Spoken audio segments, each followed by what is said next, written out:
ကိုနေပြပြအောင်မယ်ပေါ့နော်ဘာလဲဆိုတော့လေအခုကွာဒါဘာလဲဆိုတော့ကိုနေတို့တငယ်ချင်း၄ယောက်ရှိတယ်ပေါ့နော်ကိုနေတို့တငယ်ချင်း၄ယောက်ရှိတယ်ကိုနေရဲ့ညီမလေးဝိုင်းသိမ့်ရှိတယ်မင်းသက်ရှင်ရှိတယ်ဖြိုးငယ်ရှိတယ်အဲ့လိုပေါ့၄ယောက်ရှိတယ်ကွာနော်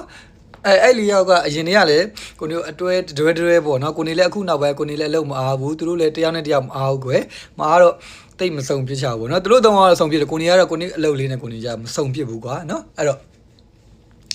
ဘာလို့လဲဆိုကိုနေပြောချင်တာအဓိကအဲ့ဒါမဟုတ်ကွာအဓိကကိုနေပြောချင်တာနည်းနည်းမောင်းနေခဏလေးကိုနေဒီဘက်နည်းနည်းရွှေ့လိုက် Okay thank you เนาะအဲ့တော့ကိုနေတို့၄ယောက်ကိုလေဟိုမလိုတဲ့လူတွေရှိတယ်သိလားမလိုတဲ့လူတွေရှိတယ်ကွာကိုနေပြောချင်တာဒါကတော့လူတိုင်းမှာပဲကိုယ်ချစ်တဲ့လူရှိသလိုမုန်းတဲ့လူလည်းရှိတယ်လေเนาะကိုနေပြောချင်တာအဲ့တော့မလိုတဲ့ဟာတွေဟာမတွေဟာကောင်းနေဟာမတွေလည်းရှိတယ်ပေါ့နော်ကိုနေပြောချင်ကိုနေကြီးမဆိုင်ပါဘူးကိုနေဟိုကိုနေညီမတွေကိုနေညီတွေကိုပဲမလိုလို့ကိုနေကိုပဲမလိုလို့ကိုနေကြီးမဆိုင်ဘူးကွာနော်ကိုဘွားနဲ့ကိုပဲအကုန်လုံးရက်တီရမှာအဲ့ဒါကြီးကပူလောင်နေကွာကိုနေပြောမလိုမလိုပဲနဲ့ပုတ်ခတ်နေတာကြီးကမဟုတ်သေးဘူးတင်နော်ကိုနေပြောချင်တာလေအဲ့တော့ကြီးမဆိုင်ဘူးကိုနေညီမတွေကိုနေညီတွေကိုလည်းကိုနေပြောတဲ့ပြောနေကြဘူးနော်ဘသူဘာပြောကိုမကောင်းကြောင်းပဲပြောဖြစ်ဖြစ်ကိုမဟုတ်တာပဲပြောတာပဲဖြစ်ဖြစ်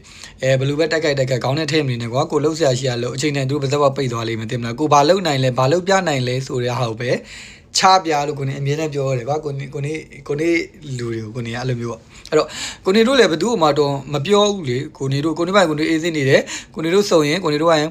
ပျော်နေတယ်ဘယ်လိုဘာညာအဲ့လိုပေါ့တင်မလားအခုတယောက်ချင်းစီနေလို့ဆိုရင်ကွာမင်းသက်ရှင်ကိုကြည့်ပါဆိုရင်လုံးဝသူ့ဟာသူဘယ်လိုပြောမလို့ဟိုခရူတိုက်ပေါ့နော်ခရူတိုက်အဲ့လိုသွားတယ်သူကဆော့တယ်ပါညာ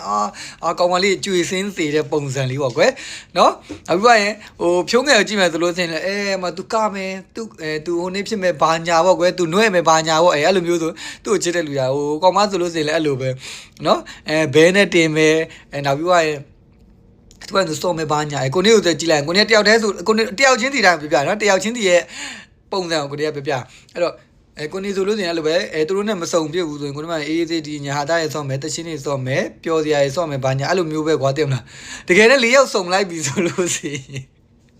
မိန်းမတွေဖြစ်သွားတာကွာတိလားကိုနေပြောချင်တာအဲ့တော့အဖွဲထဲမှာယောက်ျားလေး၃ယောက်မိန်းကလေး၁ယောက်လို့ပဲထင်ထားကြဒါပေမဲ့အကုန်လုံးကမိန်းမတွေနော်တွေ့တာနဲ့လေနေတဲ့ငါနဲ့ချတာနော်နေတဲ့ကနေကြာညီလေးပါညီလေးအကိုကြီးမဟုတ်နော်မတွေ့ရင်အခုလိုမျိုးဆိုရင် line ပေါ်မှာစကားပြောတာဖြစ်အဲ့လိုဖုန်းပြောတာဖြစ်ဘယ်လိုပဲဖြစ်ပြောလို့ဆိုရင်ကိုကြီးညီလေးအဲ့လိုကိုကြီးကညီလေးကိုအဲ့လိုမျိုးပဲပြောပါကွာ